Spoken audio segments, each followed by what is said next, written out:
Kalau bagi saya sebetulnya paling mudah cemara udang. Lebih gampang dari figus.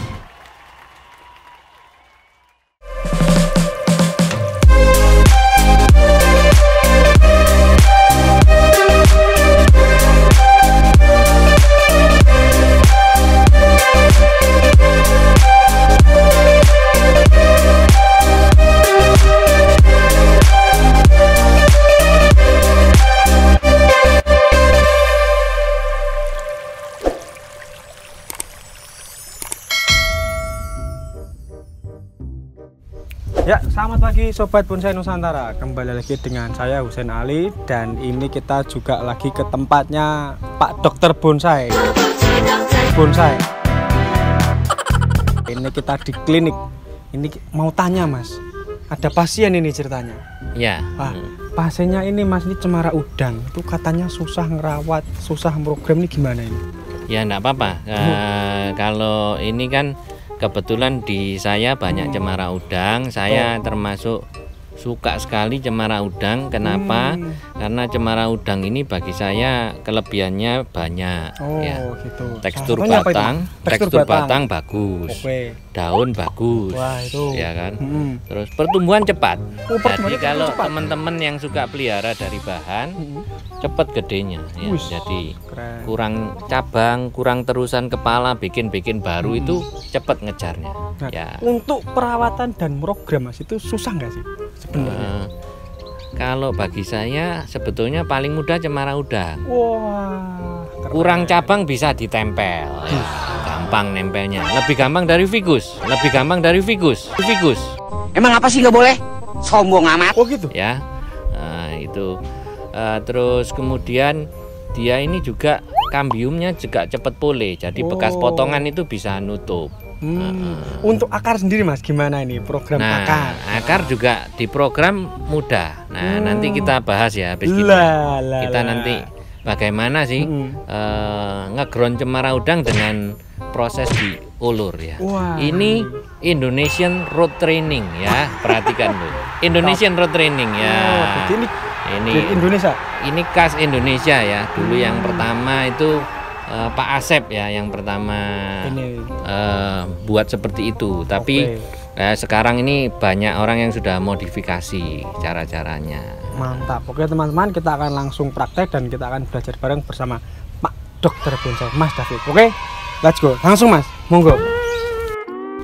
Oke, jadi pertama-tama apa ini Mas yang harus dilakukan? Ini kan pertama kan pohonnya masih rungsep ya, rungsep. Liar. Memang dulu ini dirungsepin dulu ya, dirungsepin dulu tujuannya supaya liar. Nah akhirnya media di dalam pot ini sudah padat ya, sudah padat. Jadi dia mau berkembang akarnya sudah cukup sulit ya, cukup sulit. Nah tujuannya nanti kalau kita beri jalan untuk training akar, dia lebih mudah mengikuti karena kebutuhan untuk akar baru banyak karena daunnya banyak.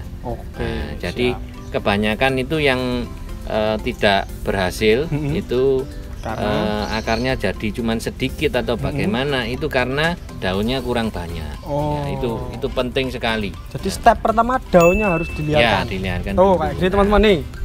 Gondrong banget kan, sampai tinggi-tinggi ini memang enggak masalah. Nah ini berhubung liar banget, nanti pohonnya juga nggak kelihatan. Saya rapikan dikit-dikit ya. Mantap. Rapikan dikit-dikit. Ini langsung dioperasi.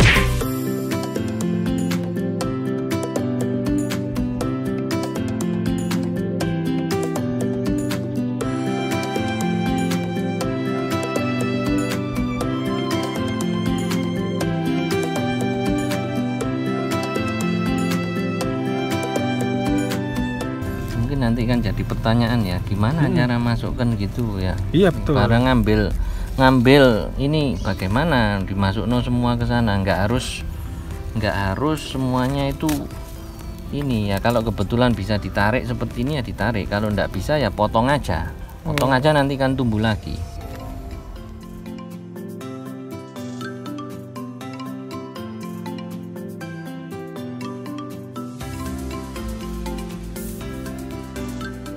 Ini bawahnya ada. Mbah, segede itu dibuang, Mas? Iya, nggak apa-apa, daripada nggak enak nanti besok-besok.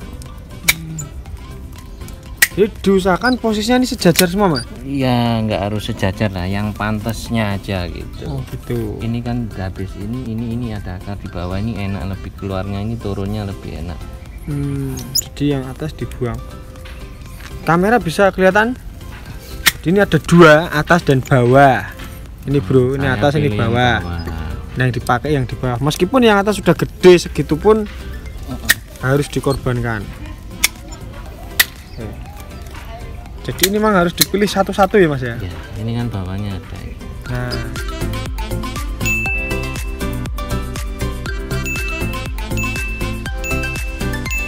Tuh, kelihatan.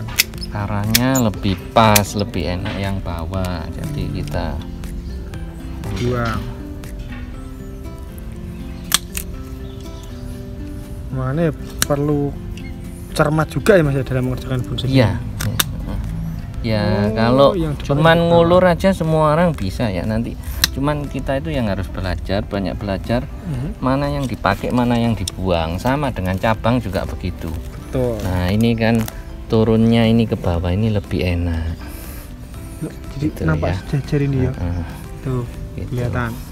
Nah, kayak ini kan ada atas bawah, ini saya juga nyilang ya. Ini enggak suka saya. Karena ini alurnya ini enggak enak kalau dilihat ya. Oh, menyilang. Ya. Jadi bagi saya ya yang paling menentukan akarnya nanti bagus apa enggak itu saat kita milih akar awalnya. Sama dengan milih cabang ya. Nah, waktu kecil itu milihnya titik tumbuhnya tepat apa enggak. Kalau titik tumbuhnya sudah tidak tepat, itu nanti kurang enak nanti jadinya. Nanti ngulang lagi lama lagi kalau mau bagus. Jadi jangan ragu-ragu. Nah, ini kan ada akarnya ini di bawah loh, masih banyak. Oh iya ya. Nah, ini kan turunnya nanti. Nah, ini nanti kita training lagi. Ini lompat gini nih gimana, Mas? Ini juga iya, nanti bakal dibuang. Ini bakalan tak potong, cuma ini mungkin tak pendekkan dulu. Baru nanti diambil terusan lain lagi. Oke, jadi ini tahap seleksi ya, Mas ya, pemilihan akar dulu. Jadi seperti ini kan, ini masih kepanjangan ya juga. Arahnya juga kaku ya. Nanti kita bikin yang lebih bagus.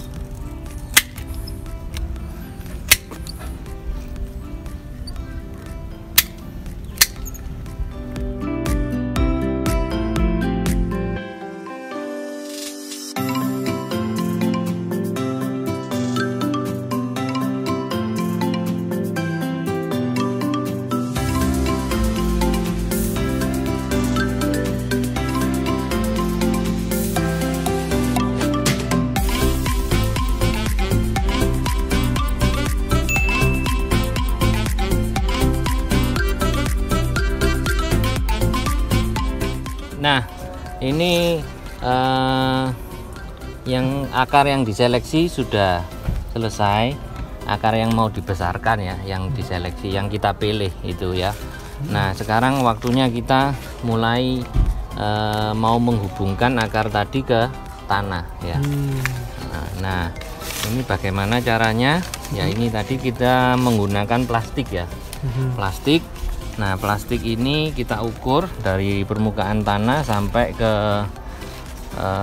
pangkal akarnya. Pangkal akarnya itu seberapa yang bisa masuk plastik.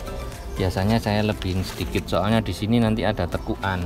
Biasanya supaya enggak kurang, lebih baik lebih daripada kurang, nanti repot.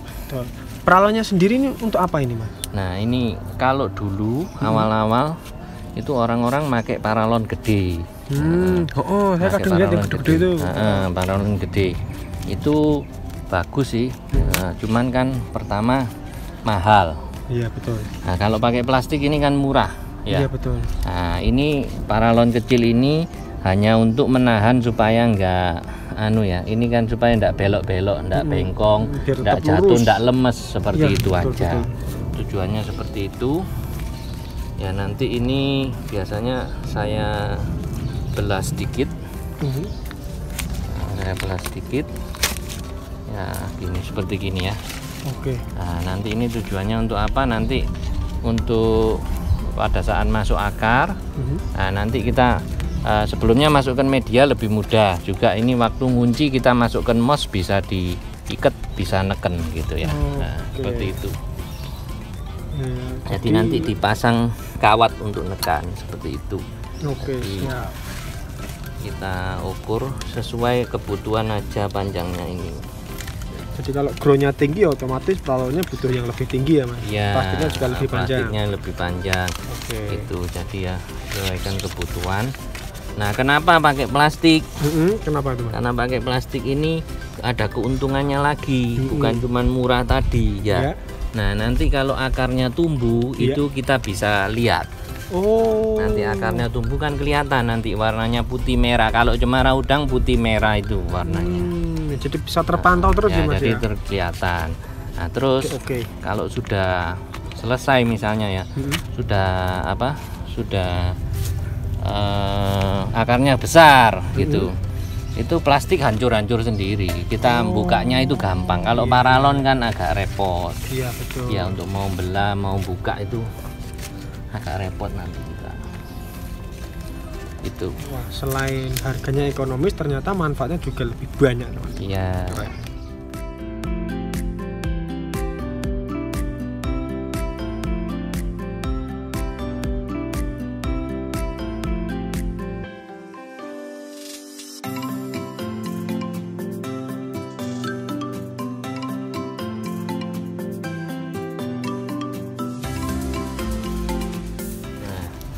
Kalau akar seperti ini kan nanti kan mau masukkan ke plastik juga nggak gampang ya, mau diambil juga sulit kan, besar ya. Ya nggak mungkin kita ambil dari dalam, kan dia juga sudah kaku. Potong aja nggak apa-apa. Jadi nggak usah khawatir. Nanti kan dia ini akan keluar serabut baru.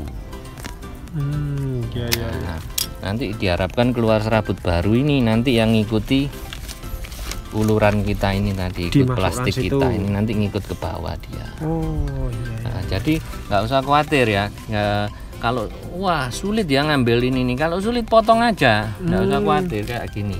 Nah kalau bisa lebih panjang ya lebih enak, lebih panjang kan lebih cepat nyampe bawah ya. Kayak gitu ya.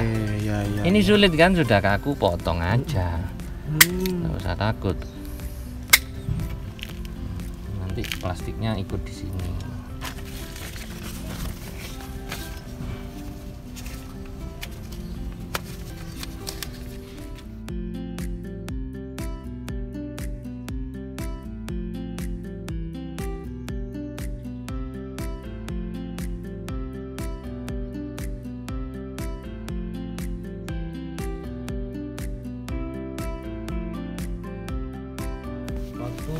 Ngisi pasir ya. Jangan lupa tadi yang sobekan itu taruh di sebelah depan ya. Ini ya. Jadi pertama ngisinya juga lebih mudah pasirnya, karena ada sobekan itu kan lebih luas.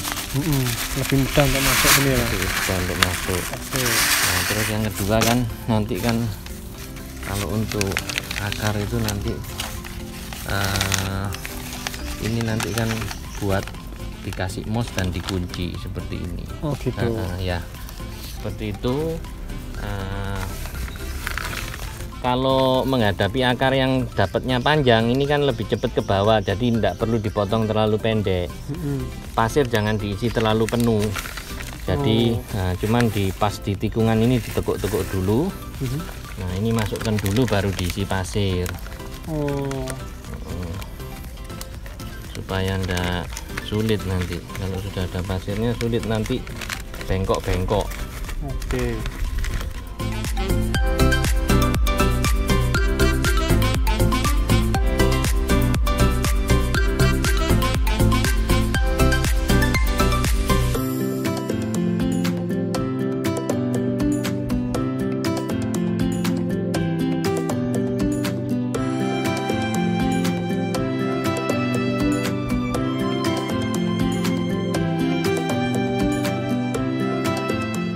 Yang di dalam pot ada media dapat makanan, yang keluar juga dapat makan ya Mas ini berarti? Ya, tapi kalau yang di pot ini kan terbatas. Oh.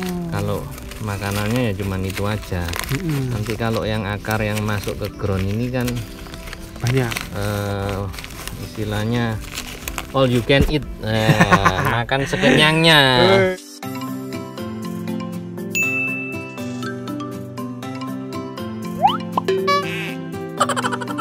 Tegas gitu. Jadi ini memang akar-akar yang kita keluarkan ini yang kita harapkan untuk menjadi besar. Jadi nggak harus langsung keliling semua muter gitu ya Mas ya? Enggak ya, yang kita mau besar aja. Kalau mau gitu dibuat keliling ya enggak apa-apa, sesuai selera.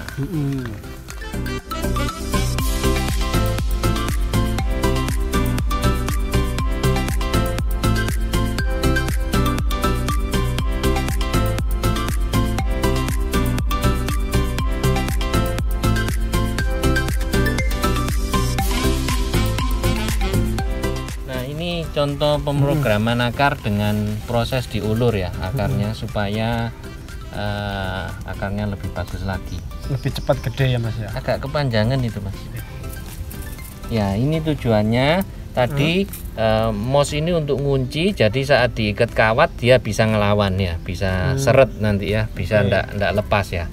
Terus masih saya berikan kawat ini tadi, ini gunanya untuk jangkar ya, supaya posisinya ndak main gini. Ini sudah paten, ndak rubah-rubah supaya akarnya kalau tumbuh nanti ndak gampang putus seperti itu. Keren. Nah nanti ini tadi sudah diseleksi rantingnya yang diperlukan mana, yang tidak diperlukan sudah dibuang. Terus tadi sudah diterangin ya supaya sinar masuk, tujuannya seperti itu.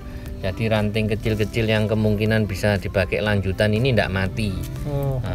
Tadi kenapa nggak boleh dipotong, saya ulangi lagi, karena semakin banyak daun semakin diperlukan akar banyak. Jadi mempercepat akar yang di sini keluar. Daunnya makin banyak makin cepat gede berarti Mas? Iya seperti itu ya. Nah, cuman itu tadi kita kan tidak bisa daunnya kalau sebanyak-banyaknya, tapi kalau bisa mematikan cabang yang lain kan jangan gitu ya. Jadi tetap harus kontrol lah seperti itu. Terus ini kok tiba-tiba ngembun gini kenapa ini Mas? Nah ini kalau orang-orang kadang-kadang justru di sini ini tidak ditutup ya, tapi kalau saya senang ditutup. Kalau ditutup ini justru kelembapannya lebih terjaga, karena kalau dari bawah ground ya, dari tanah ini ada uap air ya, ada uap air. Nah ini nanti kalau ditutup rapat dia terperangkap di plastik ini. Ini pasirnya aja sudah tidak nampak ya. Nah jadi nanti kalau basah terus gini nanti akan sangat cepat akarnya keluar. Ini padahal tadi tidak disiram ya Mas ya? Tidak disiram kan Masnya tadi lihat sendiri nggak disiram gitu ya. Bedanya sama yang di ground itu Mas, yang di ground karpet atau yang di batako dengan yang seperti ini apa ini kayaknya? Ya kalau kita ngeground langsung gitu ya, itu kan kita tidak bisa memusatkan pada akar-akar tertentu saja. Kalau ini kan saya mau yang ini yang besar, ini tok, yang lain enggak ya bisa. Keren. Tapi kalau dimasukkan gitu kan akarnya saling bersaing. Random ya? Random gitu jadi ya. Harus rajin nyeleksi terus gitu, bongkar-bongkar terus. Kalau ini ya ini tok gitu. Yang lain sudah terbatas oleh pot. Sudah enggak perlu ditutup karpet ini ya. Lagi kalau ditutup karpet gini ya, diuruk langsung gitu dari lubang pot juga yang lain ikut nyuri-nyuri makan. Ya, ini lebih fokus ke akar-akar yang tampak dan yang kita mau saja. Itu kelebihannya ngeground dengan posisi diulur. Top banget. Ada nggak Mas yang sudah gede gini? Nah, yuk kita lihat yang jadi ya. Siap. Teman-teman, kita akan lihat hasilnya seperti apa. Let's go. Ini dia teman-teman, salah satu kerjaan Mas David kemarin. Ini penjelasannya seperti apa ini Mas? Nah ini kemarin diulur akar, kira-kira prosesnya antara 1,5 sampai 2 bulan lalu ya. Ini sebenarnya kemarin kenapa agak lambat, karena daunnya waktu itu posisi kurang banyak. Ya ini tapi ini udah sampai sini. Tuh ini kelihatan ya. Ini yang kelihatan ya. Kadang-kadang yang di tengah di dalam pasir kita nggak tahu ya. Bisa anu. Nah ini keunggulannya pakai plastik ini bisa kelihatan. Ini itu ya. Wah mantap. Jadi kita bisa menyesuaikan akar mana yang mau dibikin. Kalau seperti ini kan akarnya ini sudah ada, sini sudah ada, yang sini kurang ya saya fokus ini saja.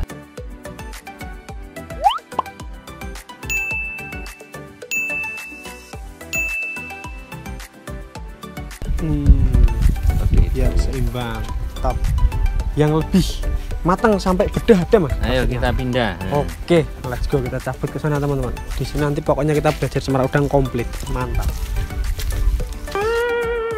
Gini mas, ini nanti dipotongnya kapan ini mas kalau mau naik pot? Ya kalau mau naik pot aja kita potong gitu ya. Harus dicangkok dulu atau bisa langsung dipotong ini? Dicangkok dulu ya nggak apa-apa gitu ya. Itu paling aman dicangkok. Kalau nggak mau dicangkok, kalau mau dipendekin mungkin lebih pendek atau gimana nggak apa-apa. Potong aja 50% gitu. Gitu. Terus ditutup mos atau dikasih media supaya keluar serabut baru. Nah nanti dari serabut baru itu akan sudah tua ya, sudah coklatnya coklat tua itu baru yang lain dipotong masuk ke pot. Daun dikurangi. Jadi hidupnya dari serabut baru.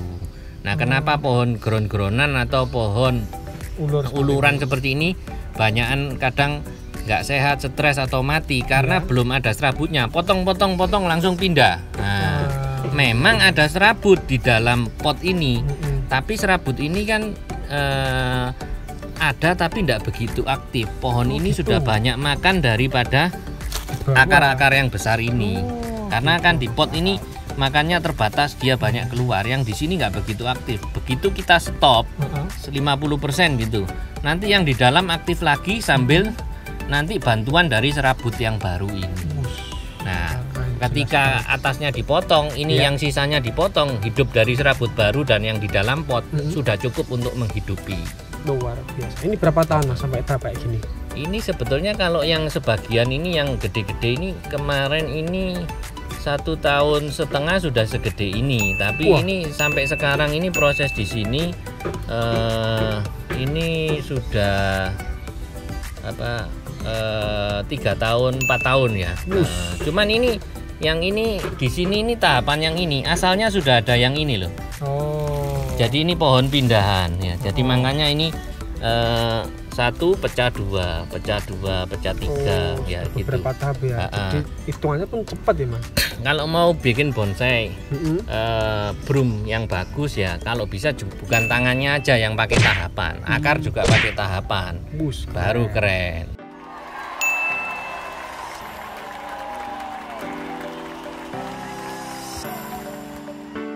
Ini mas, kok ada yang dipahati dicowele kayak gini, kenapa ini mas? Nah, saat program akar ini kan dia pohon ini seperti ini, alurnya satu ini ya, tapi kan cabang akarnya banyak nanti ke bawah sini. Nah, ini kan ada yang besarnya ini tidak sesuai keinginan kita, cepetnya itu. Nah, ini bagi saya sudah cukup, jadi saya rem. Ini direm. Direm itu dipotong separuh gini, ini lebih dari separuh ya, supaya dia suplainya ke atas ini tidak terlalu banyak, supaya dia memperbesar suplai yang lain. Nah seperti ini kan saya kepingin yang ini besar. Nah makanya ini saya stop ya, supaya yang seperti ini membesar. Nah, ngejar nanti dia. Karena yang ini di stop kan, yang ini nanti yang kecil-kecil ini saya harapkan ngejar. Nah seperti ini kan belum besar ini. Nah ini diharapkan ngejar. Nah ini yang ini mau saya gedein, ini saya stop supaya banyak makan dari sini. Ini harapkan ini yang diperbesar. Nanti kalau ini berkembang lagi stop lagi enggak apa-apa. Kalau perlu potong. Nah oke mas, untuk teman-teman ini mas, pesen untuk ngadepi pohon cemara udang kayak apa? Untuk closing, untuk penutupan ini ya, pesan saya kalau menghadapi cemara udang itu sebetulnya simple aja, cukup matahari, terus jangan terlalu mepet dengan pohon yang lain ya, ada sirkulasi udaranya cukup bagus. Terus ya kalau menghadapi musim hujan itu terutama pohon yang jadi ya, motongnya jangan terlalu banyak. Jadi maksudnya sisa daunnya harus banyak. Jadi ternyata pohon cemara udang juga nggak susah programnya ya mas. Oke, terima kasih teman-teman sudah mengikuti saya dan Mas David dalam menghadapi pohon cemara udang. Sampai ketemu lagi di video berikutnya. Gubuk Bonsai, sekolah bonsai gratis.